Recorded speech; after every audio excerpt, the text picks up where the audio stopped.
Am I the a-hole for not feeling sorry for my homeless parents and not offering my house for them to stay or help? My 30 female parents had me at age 15. My whole childhood was hell. They never put me up for adoption or anything like that because my grandparents would help.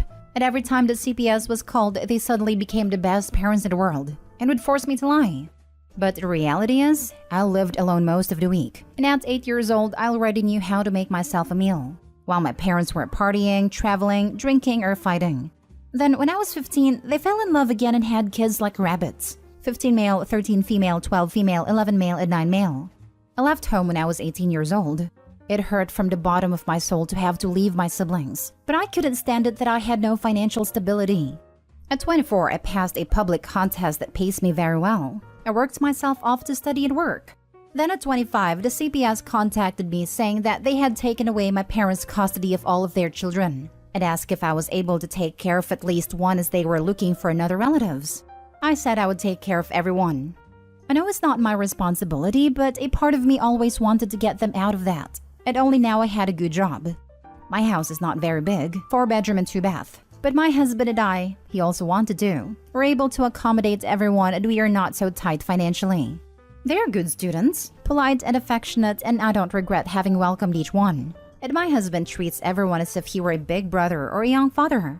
My parents try to get them back because my grandparents cut off the help after they lost custody, but they couldn't. So my custody of them became permanent. We haven't had contact with them for 2 years. Then my father's sister called me recently saying that she was shocked seeing my parents homeless and asking for money on the streets. And now the family's looking to see if someone can shelter them, and they decided to come and ask me if I could shelter them or help financially since I had a good job. I replied, "Nah, I pass." For them? No, and I'd rather give the money to their children I'm raising. My father's whole family started blowing me up with messages saying that I'm turning my back on my parents who are now sleeping on the streets. How cold-hearted I am to do this, that I don't even want to help when I can. I just blocked everyone. My husband said that he is on my side, but that I should give some token amount so as not to have that weight on my conscience. Am I the a-hole? Now for the top comments. Not the a-hole. You've already had your life ruined multiple times over by these people and have taken all of their responsibilities. You do not have to do anything else for them. Please get some therapy so you're able to unburden yourself for feeling responsible for these toxic a-holes. Every single one of those family members shaming you could take in your parents, but have they? No. They could have taken in the kids, but did they? No. Absolutely block them all and don't look back. Not the a-hole. Firmly. Every single one of those family members shaming you could take in your parents, but have they? More importantly, each of them could have said or done something when Opie and her siblings were mistreated children. Chuck all of them to the deepest pit of fire along with Opie's parents. After hanging on this sub, I've come up with this term, which probably already has a name: virtuous vicariousness or vicarious virtue. Being a good person and doing good in the world is hard work, but makes you feel good. Telling someone else to do good, as if on your behalf, doesn't feel as good but takes basically zero effort. Not the a-hole. Every person hassling you to take your parents in should be met with a reply, "I'm too busy raising their children. How about you take them in?" In thinking about it some more, the kids were removed from these parents by CPS. Would Opie even legally be allowed to house them? I doubt it. So a better argument would be, nope, I can't risk CPS taking the kids away from me for their sake, but I'll be glad to tell them you offered, and watch every nosy one of them back the heck away. I thought the same, but I'm sure they just want money. Same arguments applies though.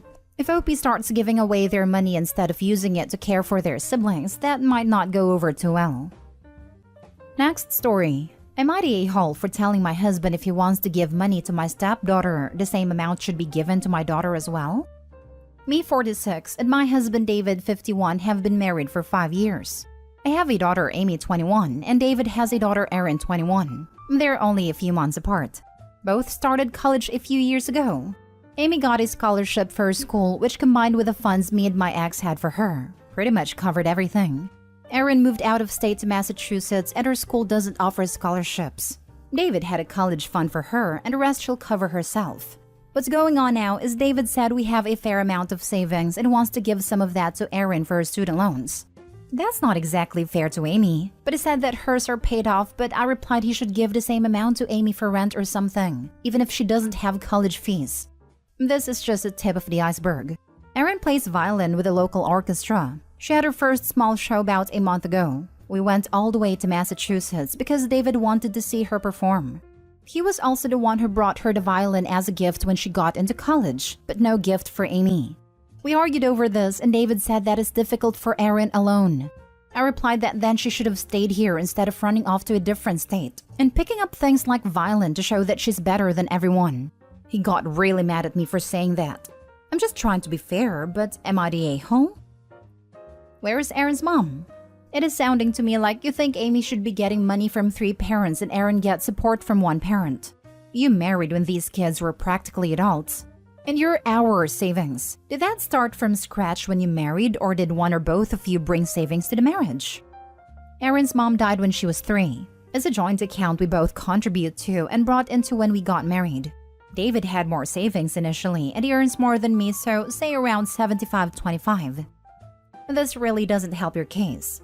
He brought the most money to the marriage, still brings in the most of the income, and his daughter has 1 living parent to help her financially.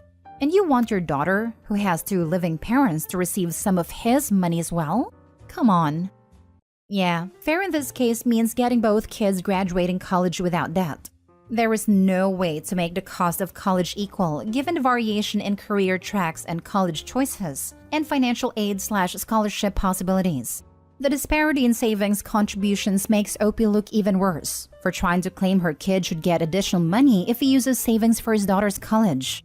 Really, he could have put 2/3 of his contribution into a separate college fund for his kid all along. It only contributed an amount equal to Opie's to the joint savings. And the result is the same, but without Opie thinking she gets to complain. You're the a-hole. I was leaning toward not the a-hole until I got to, she should have stayed here instead of running off to a different state and picking up things like violin to show that she's better than everyone. That is a very strange and immature thing to say and throws the story into, I don't think we're getting the whole story land. That violin jibe. Also digging into stepdaughter for going to college out of state. Bizarre. She makes it sound like Erin ran off and joined a circus. Yep, you're the a-hole, OP. Imagine hating your stepdaughter because she had the audacity to play the violin. You're the a-hole. I mean, why else would she choose to play, if not to prove that she's better than everyone else? Isn't that why the violin exists? It is, same as the saxophone exists to prove that you're louder than everyone else. At least that's how my roommates like to play it. Next story. Am I the a-hole for telling my fiancé that he embarrassed me when he started singing the happy birthday song to his 5-year-old son at a restaurant? I, female 30, have been with my fiancé, Ned, male 36, for a year and a half. He has a 5-year-old son with his ex-girlfriend. They don't have a custody arrangement, but he has him most of the week because the mom is currently sick. His son is lovely, but I noticed that Ned takes him everywhere he goes, including places that aren't child-friendly, and we have an issue with that now, but we're working on it. His son's 5th birthday was days ago. Ned took us out to a restaurant to celebrate. The place was nice and looked a bit unfitting for the occasion because it was a somewhat expensive place. Anyways, we ordered food, then got the birthday cake, which was a surprise to me because I thought we were going to celebrate at home, so we could be free to sing and play however we wanted. I still had no issue with that, till Ned started singing the happy birthday song to his son. I was stunned. I almost dropped my plate. He was singing it at the top of his lungs, not even looking around or paying attention to how many people staring at us awkwardly. I felt so embarrassed I kept whispering for him to stop, but he ignored me. Of course, my future stepson was hyped and a little too active, which isn't good when we're at a public place. I expected the staff, the manager, and one to get involved and stop him, but no one did. In fact, some woman came up to us and offered that she help him take a video recording. I wasn't in it at all. I froze in my seat, looking stunned and a little angry. He looked at me later asking what was wrong. I didn't say anything except, thanks for finally noticing. He didn't understand what I meant and I didn't explain till we were in the car. I flat out told him that he embarrassed me the second he started singing in the restaurant. He looked shocked, saying he didn't get why I would be embarrassed by him celebrating his son's birthday and cheering him up. I told him we could have done this at home when we'd be more comfortable and free. He took it as in I was ashamed of him and his son, but I denied it and said that it just felt awkward and embarrassing too. Maybe because I've never been in this situation and also judging from the restaurant we were at. He said that his son's mom is sick and he's trying to do all he can to cheer him up, and that all families do that. But no one had an issue with that except me. Then when I tried to explain, he got mad and said he no longer felt like talking. We haven't been speaking since then. It appears he's still salty about me saying what I said and insisting that I see him and his son as an embarrassment. Am I the a-hole? I think he's being too harsh with the whole ignoring me thing instead of talking it out. Now for the top comments. He gleefully sang happy birthday to his child whose mother is sick, while you sat there sulking in your anger. Are you applying to be an evil stepmother by any chance? You prioritize not being embarrassed over a fun moment between a father and a son. The restaurant staff didn't think it was inappropriate. It doesn't seem that you are a good match for someone with kids. You're the a-hole. You should not marry someone with a 5-year-old kid that they love. You are going to be absolutely shocked at how often they will embarrass themselves in public to have fun with their kid. I don't think your knickers would survive the trauma. It is not embarrassing to sing happy birthday to a child. It is, however, super embarrassing to look angry at a person singing happy birthday to a child at the same table as you. You're the a-hole. Of course, people were looking out of curiosity and probably wondering if they should join. They probably saw her face and were confused why she looked upset. Sounds like she embarrassed herself. You're the a-hole. The kid is only 5, but you're the one acting like a child. It's natural that his dad wants to celebrate with him. Who cares if someone hears him sing? You should be grateful that you have a boyfriend who makes it clear that he loves and wants to celebrate with his little boy. Are you ready to be with someone who has a child? Are you willing to share your boyfriend's time, focus, and attention with the son? Because the son should be his priority. Last story. Am I the a-hole for telling my niece her dog is not comparable to my child? I lost my 15-year-old daughter in a car accident last year. I have not been able to clean her room or go in it, so it's the same as it was when she was alive.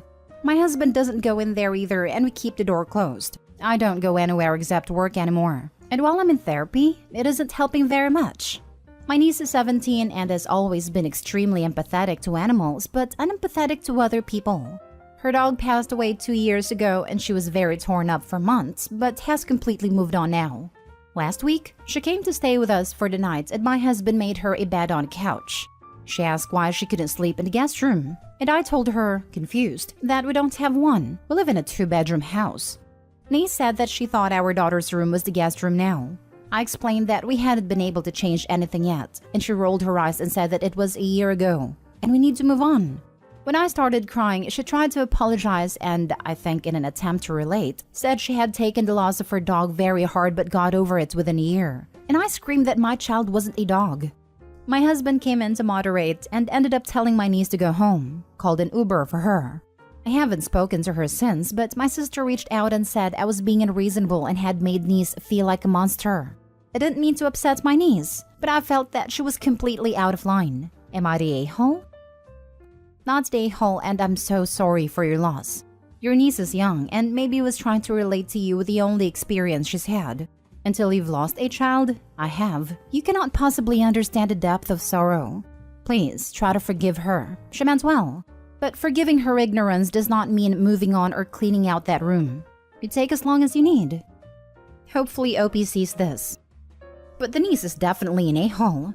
Who rolls their eyes and says it's been a year and that her aunt should get over it? Let's not use her age as an excuse. She knew she was being rude, and that was a completely inappropriate thing to do. I would have called my sister and asked her to take the kid home. Right? I'm sure she was trying to relate with the dog anecdote, but before that, she was implying Opie was being unreasonable for still mourning her child, obviously angry about having to sleep on a couch and rude about it to boot. The niece was definitely being an a-hole, not just a child trying to relate. I think the niece's only saving grace is she immediately realized she messed up when she saw Opie crying and attempted to apologize. Some people in those situations just try to dig in with their point of view. Not the a-hole. Please accept my profound sympathy for the tragic loss of your daughter. I'm sure it's devastating and the experience is life-changing. Being told to get over it is unrealistic. May you find solace soon. Niece's panic indicates to me she was way over her head when she said those things to you. She probably tried to find common ground but ended up making it worse. And you're right, not the same things. Also wishing you peace and healing, OP. Not the a-hole. No matter the niece's intention, her comments were completely out of line. Given the circumstances, I don't think anyone can fault you for your reaction. She is young, not a child. She can comprehend that there are consequences for her actions. Her words were flippant and callous. The niece and your sister should be more concerned about how she hurt you plus apologizing, versus making you feel bad for how she feels.